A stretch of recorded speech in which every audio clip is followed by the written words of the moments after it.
오늘 이상하지만 매력적인 사람들이라는 제목으로 우리가 말씀을 나누고 우리 교회를 진단하고 우리의 미래를 소망하는 좀 시간을 가지려고 합니다. 함께 생각해 볼 부분이 있는데요. 그것은 바로 과거의 한 지점으로 돌아갈 수 있다면, 요즘 뭐 타임머신 관련된 이야기도 나오고 그러니까 한 지점으로 우리가 돌아갈 수 있다면 혹시 어디로 갈지 생각해 보신 적 있으십니까? 네.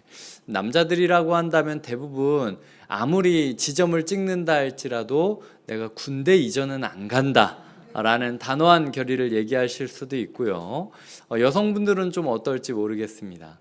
두 번째로 고향의 냄새나 풍경을 혹시 기억하십니까? 눈을 감으면 아스러니 떠오르는 고향의 정취라고 하죠. 그 고향의 정취나 풍경들을 혹시 기억하고 계십니까?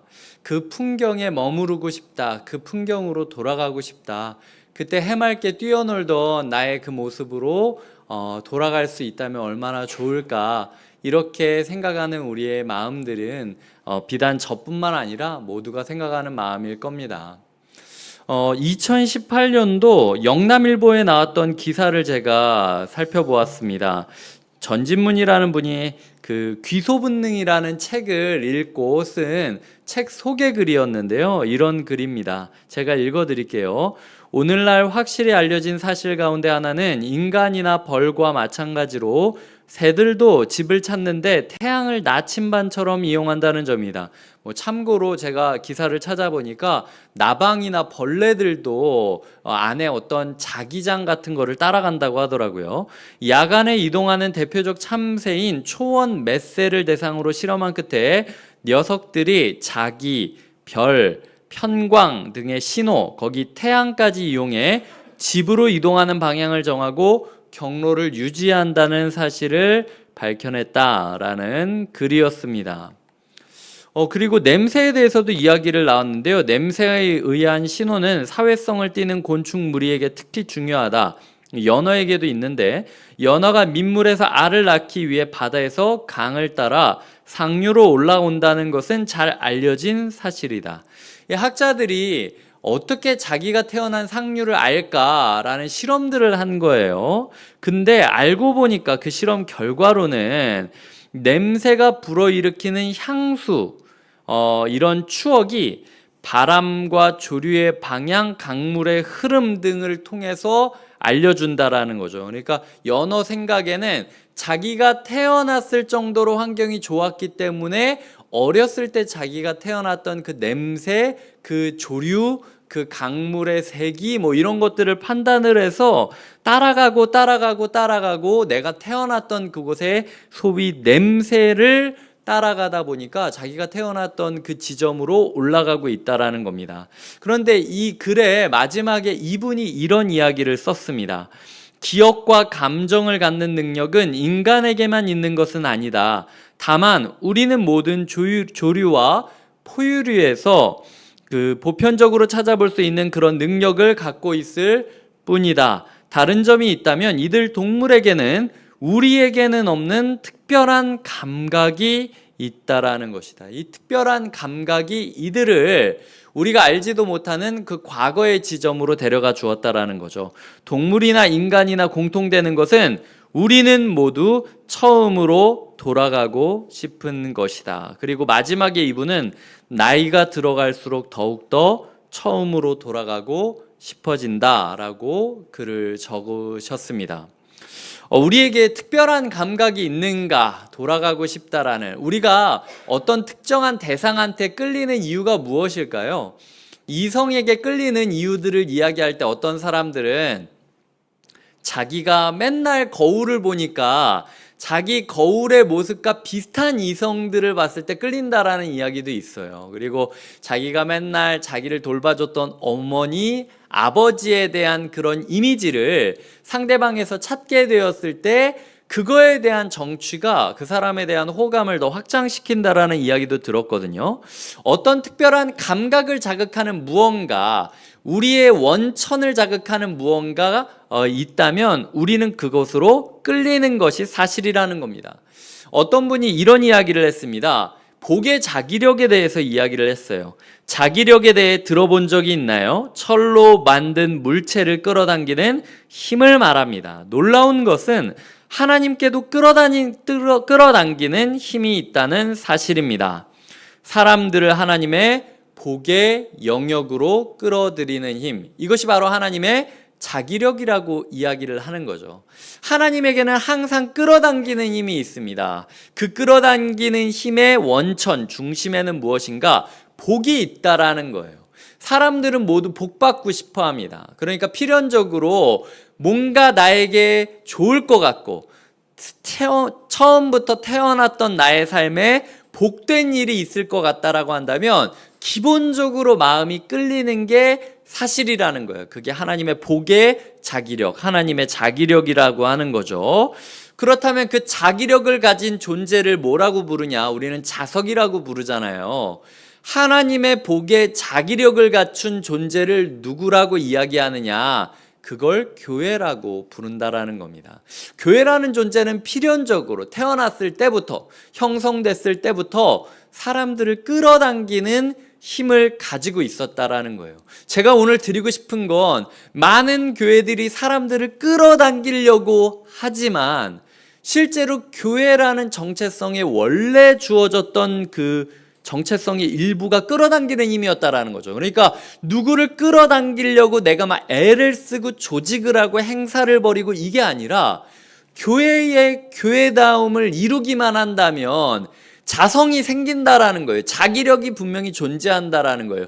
호감도가 높아지고 매력이 생기는 게 맞다라는 거죠. 하지만 교회는 교회가 교회다움을 이루면서 사람들이 끌려당기는 것을 기대하는 것을 포기하고 어떻게든 사람들을 안 치는 거에만 치중을 하고 있는 모습이 있는 거 아닌가라는 이야기를 오늘 드리고 싶은 겁니다. 41절에 보면 3,000명의 성도들이 모였다라고 이야기를 하고 있습니다. 성령이 오심으로써 개인적인 도전이 있었고 개인적인 도전에 대한 반응으로 내면의 변화를 고백했고 신앙 고백을 하고 세례를 받게 돼요. 그리고 이런 과정 가운데 사람들이 각기 다른 언어로 복음을 전하는 모습을 우리는 볼 수 있게 되었습니다. 이제 다음 변화가 무엇인가? 교회가 형성되었다라는 건데요. 그 3,000명의 교회가 어떤 특징을 가지고 있었는지 42절이 가장 정확하게 묘사를 하고 있습니다. 42절을 보면 사도의 가르침을 받았다. 이게 첫 번째고요. 두 번째로 서로 교제했다. 세 번째로 떡을 뗐다. 네 번째로 오로지 기도하기를 힘썼다라는 것입니다. 그러니까 우리가 사람들에게 매력적인 교회에 다니고 있는가, 교회의 교회됨을 유지하며 마치 자석이 자기력을 갖는 게 당연하듯이 교회는 사람들이 끌리는 것이 당연한데 오히려 요즘을 보면은 교회로부터 사람들이 멀어지는 게 당연하다라고 느껴지는 상황이잖아요. 우리가 여기서 억지로 사람들을 끌어안칠 어떤 프로젝트를 진행할지 아니면 교회의 교회다움을 회복하면서 자연스럽게 사람들이 우리를 향해 다가오게 만들지 결정해야 되는 상황이라는 거예요. 그런데 교회의 교회다움을 회복하려면 사도의 가르침을 받고 있는지, 서로 교제하고 있는지, 떡을 떼고 있는지, 기도에 힘쓰고 있는지를 지켜보아야 한다라는 것이죠. 여기에 대해서는 제가 조금 뒤에 좀 구체적으로 설명을 드리도록 하겠습니다. 그 전에 제가 먼저 이야기를 드리고 싶은 건 아까 이야기했듯 교회가 매력적인 건 하나님께서 의도하신 바고 초대교회가 시작됐던 첫 번째 모습이기도 했다라는 거예요. 교회가 매력적인 건 당연하다는 겁니다. 하나님께서 이걸 구약과 신약에서 어떻게 이야기하셨는지를 다루고 도대체 이 네 개를 회복하려면 어떻게 해야 할지를 같이 고민해 보도록 하겠습니다. 먼저 구약 성경의 말씀입니다. 예레미야 13장 11절. 요즘 예레미야를 묵상하고 있는데 함께 예레미야 13장 11절을 읽도록 하겠습니다. 시작. 여호와의 말씀이니라 띠가 사람의 허리에 속감같이 내가 이스라엘 온 집과 유다 온 집으로 내게 속하게 하여.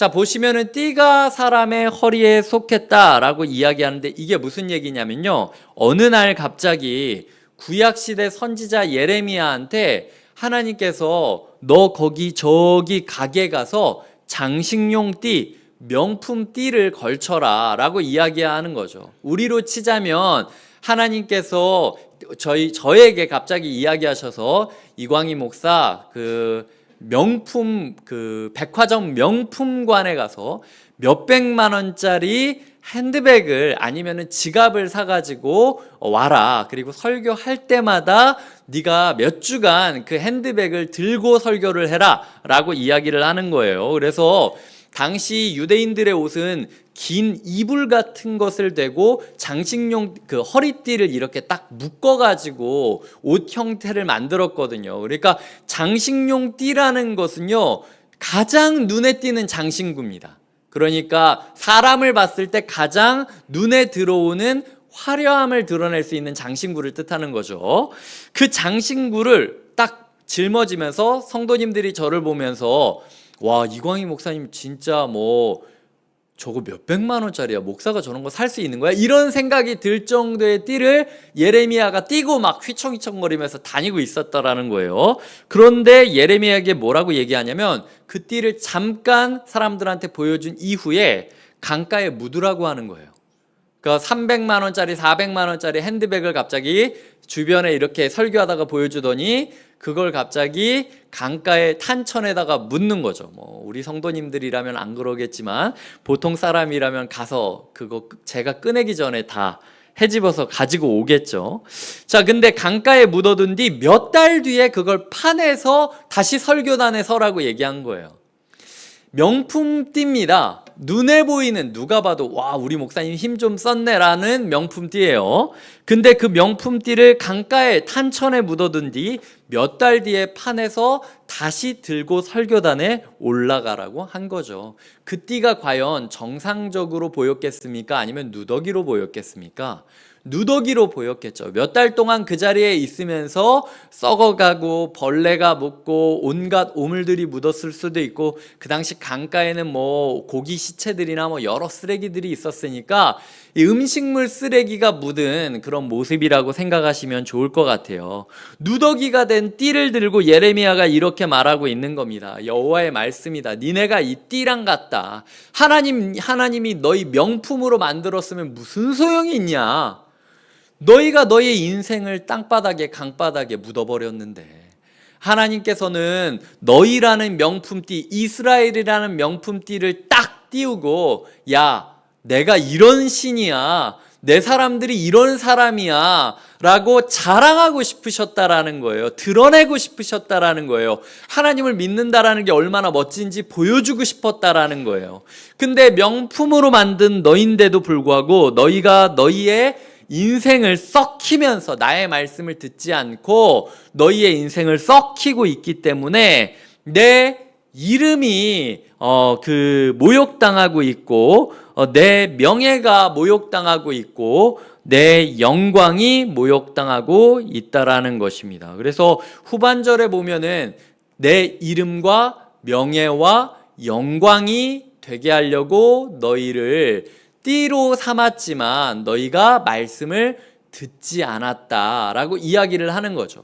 하나님은 하나님의 말씀을 듣고 말씀에 반응하는 사람들은 반드시 그 사람을 봤을 때 하나님의 이름이 높아지도록, 하나님의 명예가 높아지도록, 하나님의 영광이 높아지도록 매력적인 존재가 되게 하신다라고 이야기를 하고 있다라는 것이죠.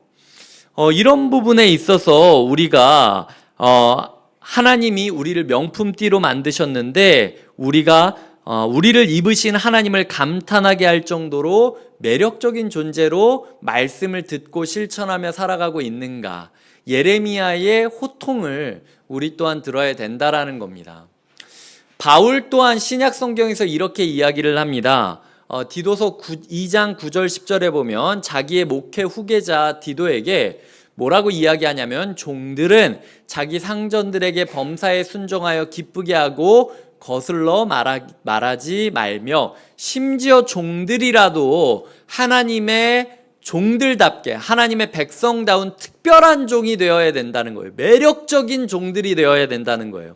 그걸 통해서 훔치지 말고 오히려 모든 참된 신실성을 나타나게 하라. 이는 범사에 우리 구주 하나님의 교훈을 빛나게 하려 함이라 라고 이야기하는데, 성경을 보면 빛나게 라고 하는 단어에 이렇게 번호가 쓰여 있고 밑에 뭐라고 쓰여 있냐면 단장하게 라고 쓰여 있어요. 그리고 다른 새번역 성경을 보면은 공동번역인가 보면 장식하게 하려 함이다 라고 이야기를 하고 있다라는 거죠. 그러니까 하나님이 우리에게 주시는 말씀들을 우리가 행동함으로써 심지어 종들조차도 그냥 종들이 아니라 매력적인 종들이 되게 해주심으로써 하나님의 말씀을 따르는 종들은 진짜 특별하구나, 하나님의 말씀을 따른다라는 것은 진짜 멋진 거구나, 대단한 거구나 라고 느껴질 만한 하나님의 이름을 반짝반짝하게 만들어주는 장신구처럼 우리가 살아가야 된다라는 게 뜻인 거죠. 하나님은 우리를 통하여 사람들이 하나님을 우러러보기를 원했던 겁니다. 마치 명품 띠처럼, 그리고 명품 장신구처럼 우리라는 존재만으로 사람들이 하나님을 우러러볼 수 있기를 꿈꾸고 계셨다라는 거죠. 초대교회에 대해서 이런 글을 제가 본 적이 있습니다. 두 가지 글이었는데요. 그들은 독특한 행동을 했습니다. 성도덕은 매우 엄격했고, 참고로 이 로마 시대에 목욕탕 문화가 있지 않았습니까? 이 목욕탕 문화에서 온갖 난잡한 것들이 많이 있었다라는 이야기도 들었어요. 근데 기독교인의 성도덕은 매우 엄격했고, 경제적으로는 나누었으며 살았고, 극심한 박해 가운데서도 박해하는 사람들을 포함한 모두를 사랑했습니다. 예전에 보면 어떤 로마 귀족이 그리스도를 믿어가지고 형벌을 받게 된 때였나? 그런데 자기와 함께 징벌을 받았던 평민들까지도 같이 서로 짐승들 앞에서 거룩한 입맞춤을 하고 허깅을 하면서 죽었던 것이 로마 사회에 큰 충격을 주었다라는 글이, 문서를 제가 읽은 적이 있거든요. 그리고 보면은 로마인들과 같이 자녀를 낳아서 버리는 일을 하지 않았다라는 이야기도 있었습니다. 그들은 생명을 대하는 태도가 달랐습니다. 특히 여아, 당시 남아는 군인으로라도 사용할 수 있었는데 여아는 쓸모가 없었다라고 생각을 해서 많이 하천에다가 버렸거든요. 그런데 아기를 버린 적이 없고, 특히 여아도 버린 적이 없고, 낙태도 하지 않았고, 심지어 이방인이 버린 아기를 구해주기 위해서 쓰레기 더미가 있는 곳을 자주 찾아가곤 했다라는 거죠.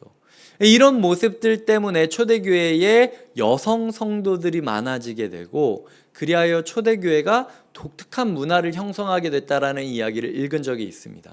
이 정도로 사람들이 초대교회를 핍박하고 있는 중에서도 이런 문헌이 있었다라는 건, 우리가 지금 경기장에서 짐승한테 물어뜯게 하고 죽이고 뭐 어쩌고 저쩌고 하고 있지만, 실제로 그래도 얘네 굉장히 특이한데?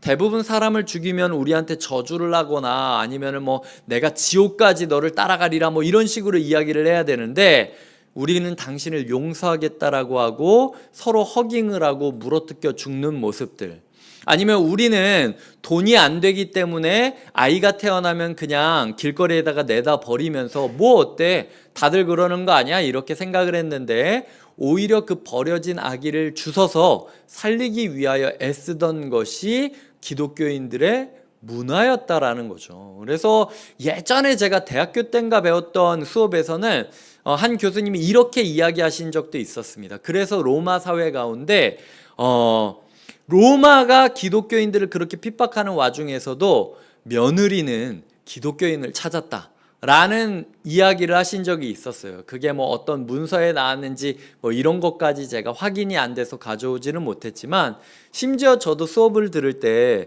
그런 이야기를 들을 정도로 이 사람들의 삶이 굉장히 독특했다라는 것은, 이해할 수 없었다, 이상했다라는 것은 확실하다라는 거죠.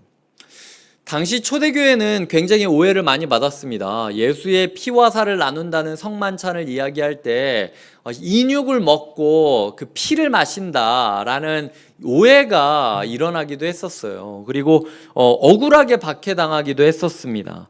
불을 지르지도 않았는데 로마 화재의 범인이 기독교인이다라는 이야기를 가지고 기독교인들을 핍박하기도 하죠. 하지만 아직도 이해되지 않는 부분 중 하나는요, 그럼에도 불구하고 끊임없이 전도가 되고 있었다라는 거예요. 이상하지 않으십니까? 지금 사람들을 다 잡아가고 있고 언론에서는 모두 다 비난하고 있고, 그리고 이 사람들이 뭐 인육을 먹는다, 피를 마신다 이렇게 이야기하는데도 끊임없이 전도가 되고 있었다라는 거예요. 막을 수 없었다라는 거죠. 3,000명이 전도됐고, 그리고 오늘 마지막에 보면은 47절에 날마다 더하게 하시니라. 주께서 구원받는 자들을 날마다 더하게 하셨다라는 거예요. 어떻게 이 상황에서도 이런 사람들이 독특한 매력을 가지고 사람들을 끌 수 있었을까라는 부분들을 우리가 함께 고민해 보아야 된다라는 겁니다.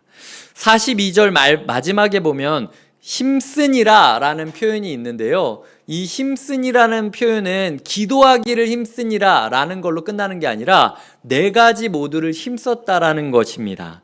이 단어는 미완료 시제를 사용하면서 그냥 한 번 힘썼다 이게 아니라 힘쓰고 힘썼다 라고 이야기를 하고 있는데요, 네 가지를 힘썼습니다. 첫 번째로 사도의 가르침을 받아 라는 구절이 있습니다. 이 42절에서 나왔던 그 구절이 43절부터 46절까지 이어지고 있는 거예요. 어떻게 힘썼는지를 보여주는 게 43절부터 46절까지의 모습이라는 거죠. 이 사람들은 배우는 교회였습니다. 사도의 가르침을 받는 게 변화의 시작이었다라는 걸 기억하셔야 돼요.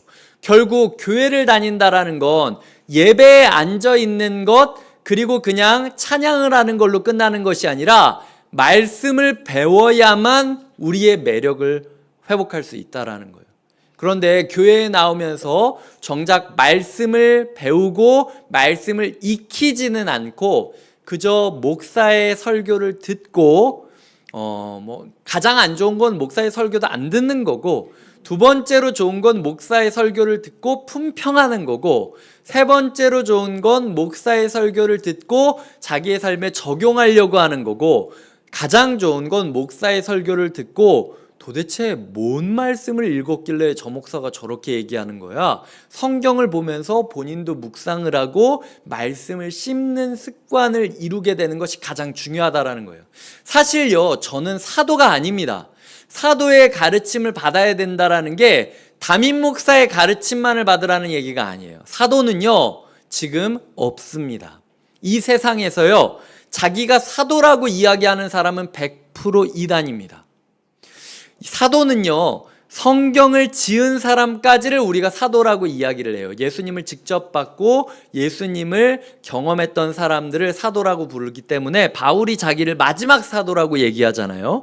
그러니까 바울 이후에 사도는 없는 거죠. 그렇다면 사도의 가르침을 받는다라는 것은 무엇일까요?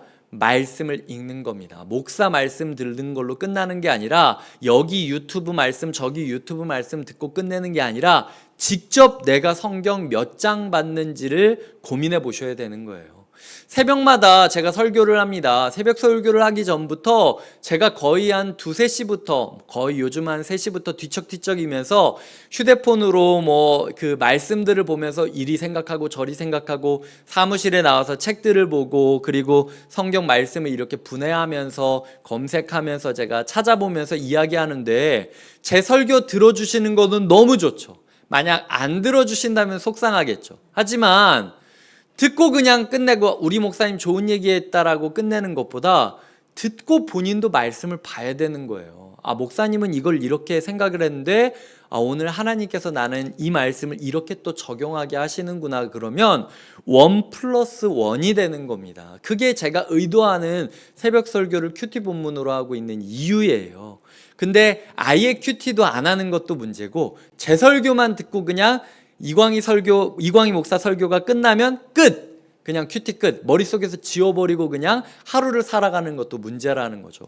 말씀을 읽고 말씀을 공부하셔야 돼요. 그리고 성경을 보면은 사도들이 행했던 기적이 너무나도 놀라웠다라고 이야기를 하고 있습니다. 43절에 보면 사도들로 말미암아 기사와 표적이 많이 일어났다라고 이야기하는데, 우리 가운데 말씀이 실제로 현실화되고 있는 게 얼마나 있는지 고민해 보셔야 돼요. 실제로 성도님들 가운데서 저에게 찾아오셔서 최근에 큐티 하는데 마치 매일 성경이 나를 위해서 이 큐티 본문을 짠 것처럼 오늘 내가 이거를 피해서 도망치면 다음날 본문이 그걸 얘기하고, 그걸 피해서 도망칠 것 같아서 다음날 본문을 보니까 또 그 얘기를 하시는 것 같다라고 그렇게 찾아오셔서 이야기하시는 이야기를 들을 때들이 있단 말이죠. 말씀이 그냥 귀로 듣고 머릿속에서 움직이고 끝나는 것이 아니라 눈으로 보기에, 삶으로 보기에 확실히 뭔가 달라지는 모습들이 우리의 삶에 드러나야 되는 것이 하나님께서 우리에게 주시는 사도의 가르침을 받고 있느냐라는 부분이라는 겁니다. 두 번째로는 서로 교제하고 있다라는 겁니다. 서로 돌봐준다라는 거예요. 이 교제라는 단어가 유명한 코이노니아라는 단어입니다. 사귐이라는 단어인 거예요. 돈을 나눴습니다. 떡을 나눴습니다. 그리고 재산을 나눴습니다. 이 사람들이 공산주의처럼 다 끌어모아 가지고 있었다라는 거 아니에요. 이 사람들도 자기 집 있었고 자기 재산이 있었습니다. 바나바가 자기의 재산을 팔아 가지고 인정을 받았지만 안 판 사람들도 교회 안에 있었어요. 그 말을 뜻하면 교회 안에서 사유 재산을 다 없애자라는 뜻은 아니라는 거예요. 한 목사님이 이 부분을 이렇게 설교하셨는데요. 그들은 원하는 만큼 가져간 것이 아니라 필요한 만큼 가져갔다. 그것이 그 공동체의 모습이었다라는 거예요. 내가 원하는 내 탐욕의 수준만큼 뭔가 내 재산을 모으고 내 삶을 모으고 내 배를 불리는 것이 아니라 그저 나는 필요한 만큼만 내가 살아가고 나머지는 필요한 누군가가 있다면 기꺼이 내어줄 수 있는 호의와 동정을 베풀 수 있는 공동체였다라는 거죠. 그렇기 때문에 다 함께 있으며 육체적으로 함께 있는 거죠. 모든 물건을 서로 통용하고 네 물건도 내 거, 내 물건도 네 거. 요즘 우리가 보자면은 흔히 얘기하잖아요. 네 물건도 내 거, 내 물건도 내 거. 근데 이 당시 초대교회는 다른 거였다라는 거죠. 또 재산과 소유를 팔아 각 사람의 필요를 따라 나누어 줬다라는 거죠. 각 사람의 원함을 따라 나눠주고 탐욕을 따라 나눠준 게 아니었다라는 것입니다. 우리 교회가 과연 이렇게 나눠주고 있는 교회인가? 자기의 탐욕을 위하여 재산을 축적하고 사람들에게 자기의 화려한 모습을 보여주려는 신앙생활을 하는가? 아니면 그저 나는 필요한 것만 딱 사고 나머지 것들은 꼭 헌금을 내지 않아도 된다는 거예요. 제 얘기는 서로가 서로의 필요한 것들을 공급해 줄 수 있는 넉넉함이 있는가라는 부분인 거죠. 떡을 떼며 라는 부분은요, 떡을 뗀다라는 건 성만찬을 뜻합니다. 초대교회 사람들은요 항상 예배 끝날 때마다 성만찬을 했다고 해요. 사실 이 사람들이 지금 먹을 밥이 부족한 상황이었습니다. 그래서 있는 자들이 예배당 안에다가 이렇게 빵들을 가져가 가지고 오병이어 하듯이 자기의 빵들을 나눠 가지고 서로 조금씩 뜯어 먹던 거였어요.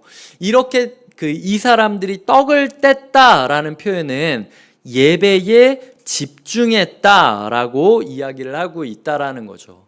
이 사람들의 예배 가운데는 하나님을 찬양하는 찬미가 넘쳤다라고 합니다. 이 사람들의 예배 가운데는 예수님의 죽으심과 부활을 기념하고 기대하는 성만찬이 있었다라고 합니다. 우리의 예배는 정말 예배답게 드려지고 있습니까? 우리의 예배는 자기의 만족과 자기의 취향을 따른 예배입니까? 아니면은 예수 그리스도의 죽으심과 부활에 초점이 맞춰져 있는 예배입니까? 우리 교회는 나의 뛰어남, 우리 찬양팀의 악기 연주를 잘하고 인도 잘함을 자랑하는 교회입니까? 그래서 뿌듯해하는 교회입니까? 이 정도 찬양하는 교회는 그래도 꿀리지 않아. 중원구에서 이 정도 찬양하는 세션팀이나 인도자를 어디서 보겠어? 이런 식으로 자기 만족을 느끼는 교회입니까? 그게 아니면은 온전히 하나님만 바라보며 하나님을 찬미하는 교회입니까? 우리의 매력이 회복되려면 예배가 회복돼야 된다는 거죠. 마지막으로는 오로지 기도하는 교회가 되어야 한다라는 겁니다. 이 기도라는 단어가 복수형으로 쓰여 있었어요. 기도의 기도를 쌓고, 기도의 기도를 쌓고, 그냥 나는 집에서 침묵 기도만 하는 게 아니라 통성 기도를 하고, 개인 기도를 하는 게 아니라 합심 기도를 하고, 이렇게 기도의 기도를 쌓고 가는 기도의 연속들이 교회의 매력을 회복시켜 줬다라는 거죠. 당시 초대교회 사람들은 어떻게 기도했는가라는 연구를 한 분이 있습니다. 당시 초대교회 사람들은 어떻게 기도를 했는가? 손을 벌렸다고 해요. 손을 벌리고 하늘을 바라보면서 기도했다라고 합니다. 그러니까 이 사람이 기도하는 건 어디서든 알 수 있었던 거죠. 우리 식기도할 때 어떻게 합니까? 밥판 있으면 네, 요즘은 뭐 이렇게 손잡고 하는 것조차도 약간 쑥스러워서 이 밑에다가 손을 놓고 이렇게 기도한다든지, 잠깐 고개를 하나님 잘 먹겠습니다, 주신 거니까 아시겠죠, 뭐 이러면서 이렇게 우리가 먹을 때가 있는데, 이 사람들이 기도하는 것은 눈에 띄는 기도 방식이었다는 거예요. 어딜 봐도 길거리에서 손을 들고 이렇게 하늘을 보고 있는 사람을 보면 저 사람은 하나님께 기도하고 있는 중이구나 알았다라는 거예요. 근데 어디서 기도했느냐? 당시 유대인들은요, 지금 성전에 모여서 기도를 공식적으로 했었습니다. 그러니까 그 베드로가 왜 일어나지 못하는 사람을 일으킵니까? 기도하러 가다가 일으키는 거예요. 사람들이 성전에 가서 기도하면은 우리가 혹시 걸리면은 잡혀갈 수도 있다는 걸 알면서도 내가 잡혀가더라도 기도하다가 잡혀가겠다라는 마음으로 성전에서 기도를 이어갔던 게 초대교회가 사도행전 3장 4장에서 이어지는 그 엄청난 능력을 발휘하는 기도의 모습이었다라는 것이죠. 중요한 건 말씀으로 시작됐던 그 변화가 교제로 이어지고 예배로 이어진다면 마지막에 어디로 이어진다? 기도로 이어진다는 거예요. 말씀으로 시작해서 기도로 끝이 나는 것이 그리스도의 매력을 드러내는 삶의 방식이었다라는 거죠. 그게 어디에서 드러난다고요? 서로 간의 교제, 하나님을 향한 예배 가운데 이것이 말씀으로부터 기도까지 이어지는 삶이 드러나게 되었다라는 것입니다. 자, 교회가 이상한 사람이 되기 위해서 해명하려는 사람들이 너무 많아요. 하지만 해명을 하지 않으셔도 됩니다. 교회는 이상해도 되는데요. 사람들은 평생 교회를 구닥다리라고 여길 수 있습니다. 사람들은 평생 교회를 우리를 광신도라고 얘기할 수 있어요. 그거 가지고 우리가 주눅들 필요도 없고 해명할 필요도 없습니다. 중요한 건 초대교회는 자기들이 이상하다라는 사실을 알고 있었고 사람들이 알고 있는 걸 이상하게 여기지 않았다라는 거예요. 하지만 이상하지만 매력적인 사람들까지 갔기 때문에 초대교회의 능력이 있었다라는 거예요. 사람들이 우리를 이상한 사람으로 여기는 거를 두려워하지 말고 우리가 매력적인 사람들이 될 수만 있다면 오히려 그 이상함이 사람들을 교회로 다가오게 만드는 동력이 될 수도 있다라는 걸 기억해야 된다라는 거죠.